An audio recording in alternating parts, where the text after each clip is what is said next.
Hi, Jose. Hey.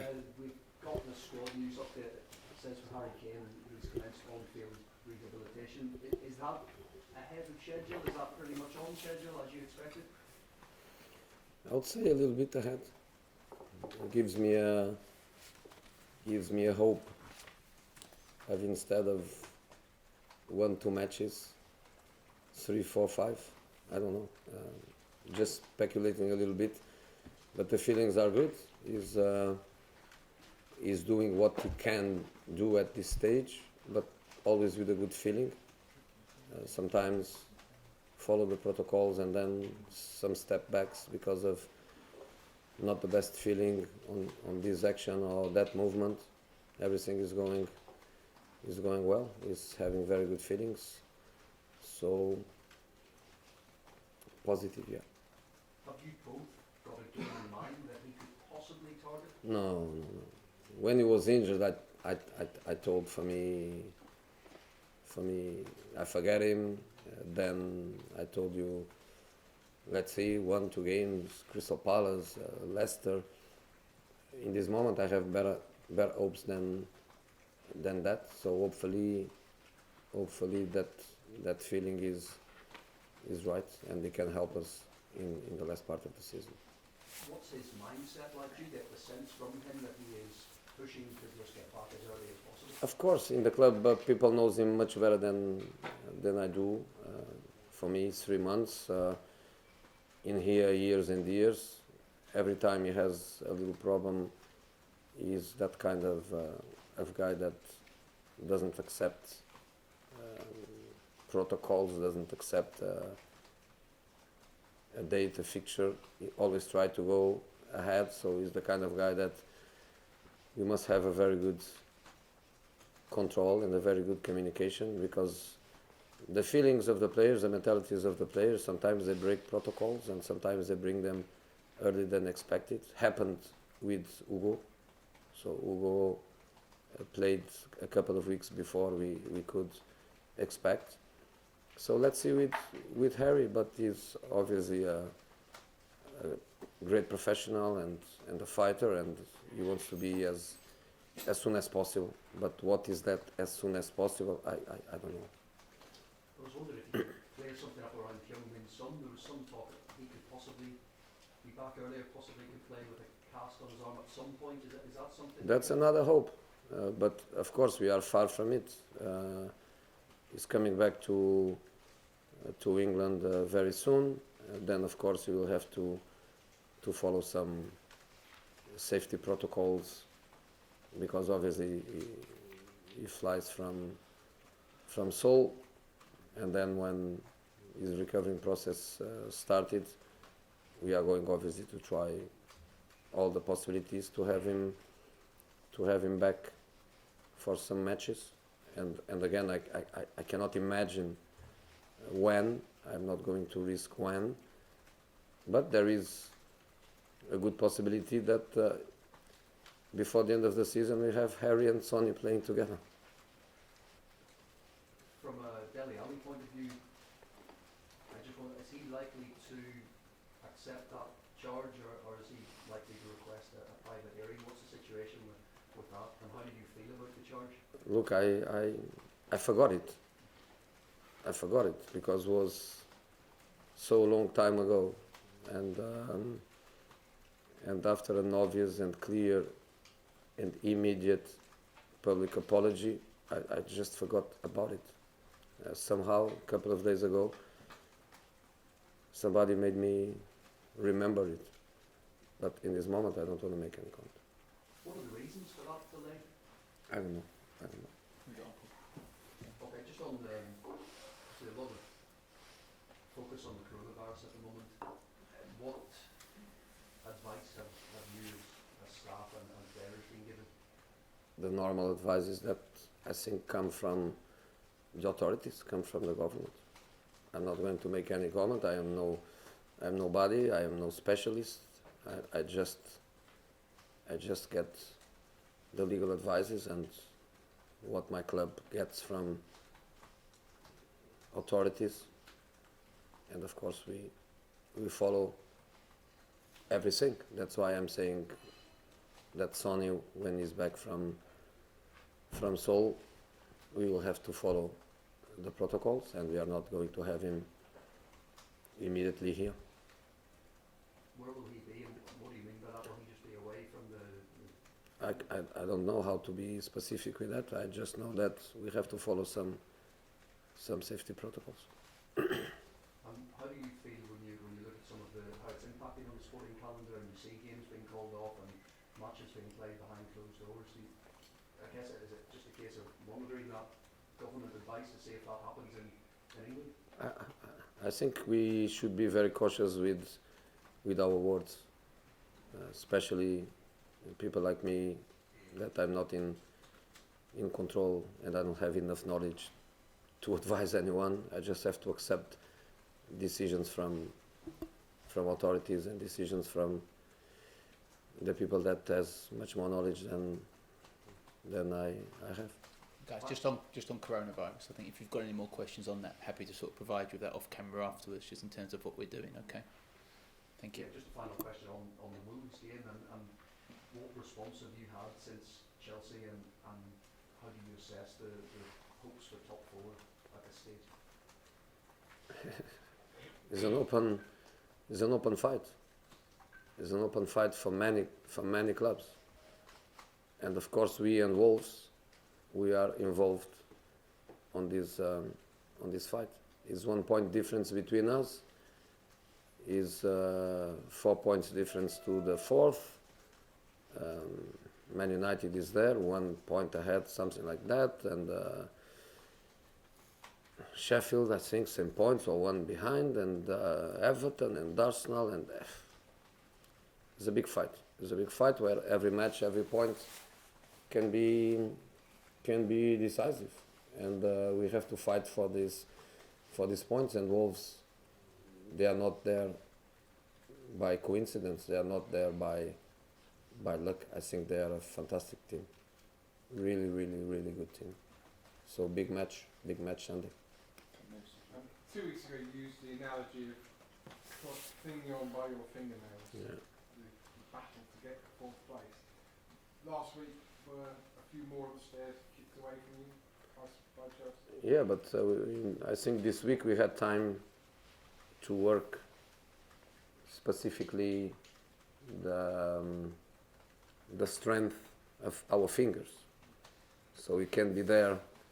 We can be there with a more solid situation to fight a difficult situation that we know that we have, but we know we are going to fight. And especially now that we have hopes that our attacking power later rather than sooner, but they will arrive still on time to give us some help. It's about trying to survive, and to survive is to be there. Is probably not to be on the fourth position, is probably not to be on the fifth, but if we manage to be 1 point behind, 2 points behind, 3 points behind, we just need to be in contact. And then, because I think this is going to last until the very last, until the end of the season. So we need to fight for every point, and now it's about Wolves, a team that is 1 point behind us, and we know how difficult it is going to be. But I think this week we prepare ourselves very well for this match. Earlier in the season you said that Nuno was a better manager than he was a player. I know you're joking. I'm joking, but I'm serious. I think he was a good keeper, but I think he's a very good coach. So I really think that he's doing a fantastic work. We are in a generation where sometimes coaches, they get jobs and nobody knows why. In his case, it's just about his work and prove how good he is, and prove that, in my opinion, I hope that the Wolves fans and board, they forgive me. I think he has conditions for bigger. So I hope that one day the bigger comes, because he's doing a fantastic work. I mean, he hasn't got your charisma. He's a nice enough guy. He hasn't got your charisma. What's that? Fun. Charisma and character doesn't win matches. What wins matches is the potential that you have. What's that charisma? There are so many charismatic guys that they don't even, they think the ball is squared. Come on. Nuno is a very good coach, very good. And finally, it's the start of what is a big kind of week, 2 weeks for you with Premier League, the FA Cup, which I know you And the Champions League. and Leipzig. Yeah, it's a big week. Last week we felt very difficult because we had to play 3 matches in a row, and of course our squad in this moment is a squad with some difficulties. Especially we are not in conditions to make rotations and to rest players and to be stronger in some match than some other. In this moment we are what we are. We have 16, 17 players that are always selected for matches, so it's going to be hard. I can imagine that when we arrive on the 4th match of these 10 days, and the 4th match will be a knockout one, even with a possible extra time to be played, I think we are going to arrive there in our limits. But let's not think about it, let's think about Wolves, and at the Wolves game we arrive in a good condition after a good week where we manage to rest and to work really hard and to be now waiting for the game. Amy, do you want a question? Yeah, just a couple. 19, 20 matches into your time here. If you were assessing the time that you've had here, how pleased are you? I know obviously you've had massive injury problems, but are you pleased otherwise with how it's going? I'm pleased. According to the circumstances, I am pleased.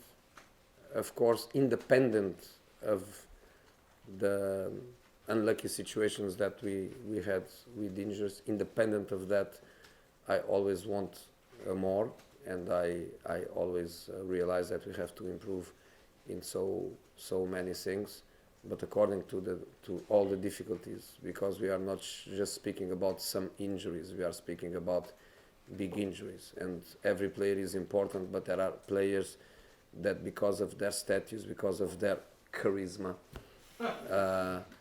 they are more important than others. So when you lose Hugo Lloris and Harry Kane and Moussa Sissoko and Son, really hard.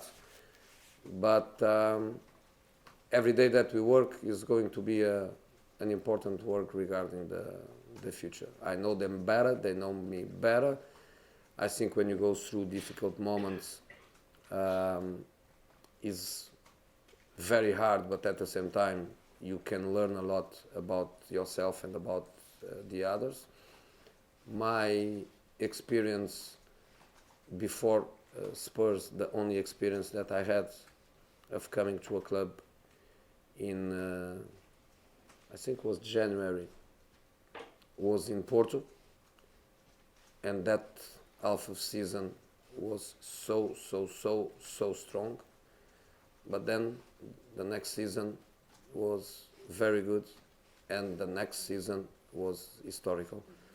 So let's face this difficult moment for everyone, not in a dramatic way, but fighting for what we can fight this season. We can fight. We can fight, and then next season will be a better one, I believe. I just have one question on this. I understand what you were saying to Paul about the fact that you're obviously not a medical professional or football manager, but just with the coronavirus and specifically with football, today Steve Bruce has been saying that they've banned handshaking at Newcastle. Is there anything specific that you're doing here day in, day out with the players because of coronavirus? And also that yesterday we heard from the Chief Medical Officer saying that they are considering perhaps a ban on major events for 2 months. Is this something that's on your mind, that football matches could be banned? Anything to do with us, I'll give it to you after. That's probably the easiest thing. All right, thank you. Go to Charlie. Just wondering, Jose, when you, after your first game at West Ham, you talked about playing the positional midfielder and passing one. And the last few weeks, it looks like playing almost without the conventional positional midfielders, like Winks and the Celso. Just wondering if you could talk like how you've made that work, like that sort of pairing, that classic positional midfielder. Without. Yeah. No, Like without someone like a Dyer, is a more offensive way to play. So don't be critical. It's a more offensive way to play. Is a way to try to compensate a lack of attacking power. So if you don't have the goal scorers that can score goals in very few occasions that you can create, you can be more solid. If you don't have that, you have to try to have people more creation, people that can try also from behind to have a more forward thinking instead of be the typical player that recovers the ball and keep it simple and lateral passes and square passes. Is somebody with a different vision, somebody that, for example, Lo Celso can arrive, can create, Ndombele can arrive, can create. Winks, I think, is improving a lot. I think he thinks much more forward than before. He tries even the area of his movement. He was much more positional than he is now. Now you can see Winks on the left, on the right, doing that. So he's trying to compensate problems that we have with a different perspective. Okay, finish with Ali. Jose, has Eric Lamela been able to train with the squad? No. Still not. Zero. Yeah. Zero training sessions with the team.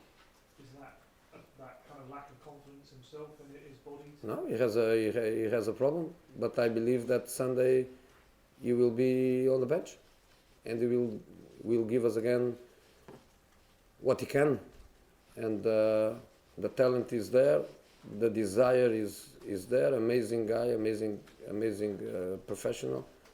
So in normal circumstances, you don't train, you don't play. In this moment, in our attacking areas, you don't train, but you can give us something. Thank you very much for that. So he's not training. I believe that tomorrow he will be training with us, and I believe that Sunday he can be on the bench and give us his talent for 20 minutes, for 25, but we need his talent. Can I just ask you about Steven Bergwijn? Played in a more advanced role, kind of centrally quite a lot on Saturday. What did you make of it? He's obviously fought for everything, but what do you think of him as that more advanced player? It's not his position. It's as simple as that. It's the same thing that you take Davinson Sanchez and you play him right back. He tries everything, but he's not a right back. It's the same thing. You play Vertonghen left back. He's not a left back. He's a centre back. Can he play left back? Can. He helps. That's what Steven tried to do in the game against Chelsea, and I think he didn't do better because he was under huge fatigue of 90 minutes against Leipzig. Because if he could be fresh, he can give us much more movement than he did. He can be much more aggressive than he was. So he tries. Sorry, just one more from Stanley, just here. Jose, Jurgen Klopp has described Adama Traore as sometimes unplayable. What have you made of his performances, and do you regard him as someone that you might have a special plan to stop? It's very difficult to stop. If you want to stop on a sprint with him, you just forget it. You have no chance. So you cannot think about him as an individual. You have to think about him as a whole. And of course, he's very, very difficult to stop. He's so fast, and he's so not just fast and powerful. That is very, very difficult to stop. And he had a great evolution with Nuno in the past couple of seasons. In this moment, is a better player. My former assistant Karanka was his coach in Middlesbrough, and at that time he told me immediately, I have this boy that when he understands the game better and he has time to technically improve, I have a guy that is going to be unstoppable. And okay, unstoppable is a hard word in football, but he's a very difficult player. If the camera's off now, please. Thank you. Finish.